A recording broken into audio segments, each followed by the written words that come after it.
नमस्कार दोस्तों, स्वागत है आपका अपने यूट्यूब चैनल एग्जाम अपडेट में। आज हम चालुक्य वंश के साथ आपके समक्ष उपस्थित हैं। ये उत्तर भारतीय जितने भी वंश हैं इनमें सबसे अंतिम होगा। आगे चल के हम दक्षिण भारत में चोल, चेर, पांड्य के बारे में विस्तार पूर्वक डिस्कशन करेंगे। तो चलिए स्टार्ट करते हैं। चालुक्य वंश, ठीक है। चालुक्य के बारे में कहा जाता है कि इनकी जो उत्पत्ति हुई थी ये अग्निकुंड से हुई थी, ठीक है। इनके बारे में अग्निकुंड सिद्धांत प्रचलित है। याद रखें, अग्निकुंड सिद्धांत के माध्यम से चार क्षत्रिय वंशों की जो है उत्पत्ति मानी जाती है, जिसमें चाहमान भी प्रमुख हैं। तो याद रखें, चालुक्य जो थे वर्तमान मालवा क्षेत्र गुजरात क्षेत्र में इनका शासन था। और इनकी जो राजधानी थी अलहिंदवाड़ थी, ठीक है, वल्लभी अलहिंदवाड़, ठीक है। कहा जाता है कि चालुक्य ने उच्च पदों पर महिलाओं को भी नियुक्त किया था। ये आगे चल के हम जो चोल काल पढ़ेंगे तो वहां पे भी हमें महिलाएं जो हैं उच्च पदों पर नियुक्त मिलेंगी, ठीक है।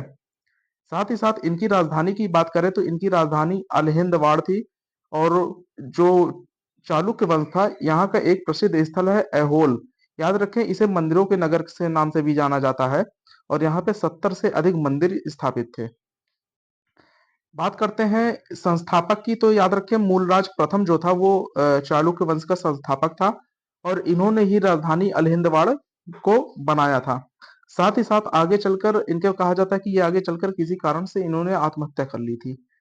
नेक्स्ट, दूसरे हैं भीम प्रथम।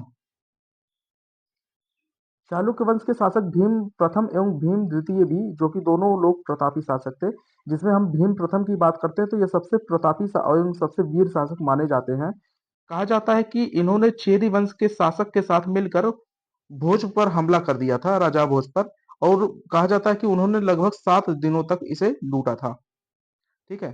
परमाणु व चेदी शासकों को इन्होंने हराया था, क्योंकि चालुक्यों के सबसे बड़े जो प्रतिद्वंदी थे, एक थे परमार और दूसरे थे चेदी शासक। तो इन दोनों को इन्होंने हराया था। कहा जाता है सबसे जो प्रसिद्ध चीज है, ठीक है, जो कि 3 स्टार का क्वेश्चन भी बनता है। याद रखें, इन्हीं के समय महमूद गजनवी ने सोमनाथ मंदिर पर हमला किया था। 1025 ईस्वी में सोमनाथ मंदिर पर महमूद गजनवी ने हमला किया था। और सोमनाथ मंदिर जो है वो यानी शिव को समर्पित है। और कहा जाता है कि ये जो पहले था लकड़ी का बना हुआ था, आगे चलकर इसे पत्थरों को बनवाया गया, ठीक है। तो सोमनाथ मंदिर जो था वो पहले लकड़ी का बना हुआ था। और भीम प्रथम के समय महमूद गजनवी इस पर हमला करता है। भीम प्रथम के जो सेनापति थे विमल राय थे। और इन्होंने माउंट आबू में दिलवाड़ा मंदिर, जैन मंदिर का निर्माण कराया था। बहुत इंपॉर्टेंट ये भी है, ठीक है। और याद रखें, ये माउंट आबू में जो दिलवाड़ा मंदिर है ये पूर्णतः संगमरमर का बना हुआ है। और इसके दो वास्तुकार थे, अर्थात इन मंदिर की जो वास्तुकार अर्थात इसका जो आर्किटेक्चर तैयार किया था वो तैयार किया था वास्तुपाल एवं तेजपाल ने, ठीक है। तो ये इंपॉर्टेंट है। विमल राय जो थे सेनापति थे, उनके द्वारा ये बनवाया गया था।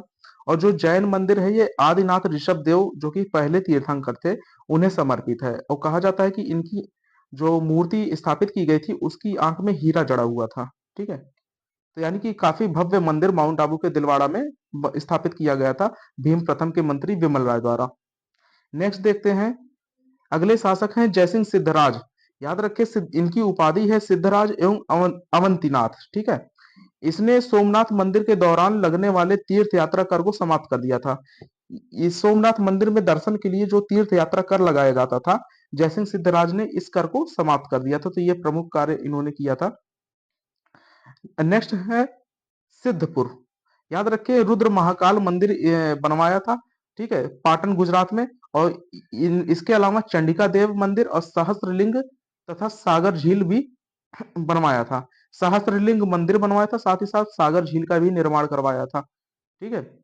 नेक्स्ट है, ऐसा कहा जाता है कि जयसिंह सिद्धराज ने सिद्ध संवत भी चलाया था, जो कि 1113 से 14 के बीच में ये चलवाया गया था सिद्ध संवत। माउंट आबू का मंडप का निर्माण सिद्ध जयसिंह सिद्धराज के ही द्वारा करवाया गया था। और इनके बारे में कहा जाता है कि इन्होंने हाथी के ऊपर अपने पूर्वजों को स्थापित किया था, ठीक है। हाथी की मूर्ति बनवाई थी तथा हाथी की मूर्ति के ऊपर अपने पूर्वजों को स्थापित किया था, उनकी प्रतिमा बनवाई थी। तो ये जयसिंह सिद्धराज के संबंध में कुछ महत्वपूर्ण तथ्य हैं। नेक्स्ट है कुमारपाल। कुमारपाल जो है वो जैन धर्म इन्होंने ग्रहण किया तथा अहरत की उपाधि धारण की। याद रखें ये जैन मत को मानने वाले थे और इनके दरबार में रहा करते थे जयसिंह सूरी, जिन्होंने कुमारपाल चरित नामक पुस्तक लिखी है। ये भी बहुत ही इंपॉर्टेंट है। ठीक है। कुमारपाल चरित किसने के द्वारा लिखा गया है? तो ये जयसिंह सूरी के द्वारा लिखा गया है। और कुमारपाल के बारे में कहा जाता है कि इन्होंने अपने राज्य में पशु हत्या, जुआ तथा मद्यपान को पूर्णतया निषेध करार दिया, यानी पूर्णतया इसे बंद करा दिया था। पशु हत्या को, ठीक है, जुआ को और मद्यपान को इन्होंने बंद करा दिया था, क्योंकि ये जैन धर्म को मानने वाले थे। और उत्तराधिकारी के अभाव में संपत्ति राज्य की ना होकर परिवार को मिलेगी, ऐसा इन्होंने उद्घोषणा की थी कि इसके आगे ये पालन किया जाएगा। साथ ही साथ कहा जाता है कि सोमनाथ मंदिर का इन्होंने पुनः निर्माण करवाया था और इसकी भव्यता जो थी और अधिक निखर कर आई थी। दबाव पड़ने पर जुआ घर का निर्माण इन्होंने कराया फिर से। ठीक है। याद रखें इन्होंने जुआ पर प्रतिबंध तो लगा दिया था, लेकिन जनता के द्वारा इसकी मांग की गई कि जुए घर को पुनः संचालित कराया जाए, तो इसके कारण इन्होंने इसका पुनः निर्माण कराया था। नेक्स्ट अगले शासक हैं अजयपाल। अजयपाल ने कुछ प्रमुख उपाधियां धारण की, जैसे परम महेश्वर और इसके साथ साथ जैन सहसांक। ठीक है, सहस्त्रांक इन्होंने उपाधि धारण की, जैन सहस्त्रांक एवं परम माहेश्वर की उपाधि। ठीक है। तो अजयपाल के बारे में ये कुछ महत्वपूर्ण तथ्य है। नेक्स्ट है भीम द्वितीय। ये भी महत्वपूर्ण है। इनकी उपाधि थी अभिनव सिद्धराज। ठीक है। तो भीम द्वितीय की उपाधि थी अभिनव सिद्धराज। इसके साथ साथ नारायण अवतार भी इनकी उपाधि थी। ठीक है।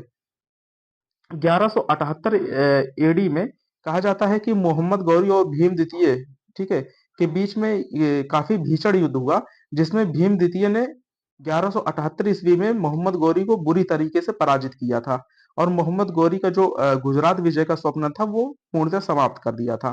ठीक है। तो इस विजय के याद रखें, तो भीम द्वितीय जो थे इन्होंने मोहम्मद गौरी को 1178 ईस्वी में इन्होंने पराजित किया था। आगे चल के त्रिलोचन पाल जो है वो गद्दी पे बैठते हैं, जो नेक्स्ट शासक होते हैं। इसके बाद जो है ये चालुक्य वंश जो है वो अपनी समाप्ति की ओर बढ़ता है। तो इस प्रकार से हमने देखा कि चालुक्य वंश जितना भी महत्वपूर्ण तथ्य थे शासकों के संदर्भ में, हमने उस सबको कंप्लीट किया। सो अब मिलते हैं नेक्स्ट वीडियो में। नेक्स्ट वीडियो में हम चोल कालीन शासन के बारे में पूर्णतः अध्ययन करेंगे तथा उसकी जो जितनी भी सूक्ष्म टर्मिनोलॉजीज है जो कि एग्जाम्स में पूछी जाती है, उसको भी हम कवर करने का प्रयास करेंगे। सो मिलते हैं नेक्स्ट वीडियो में। Thank you so much.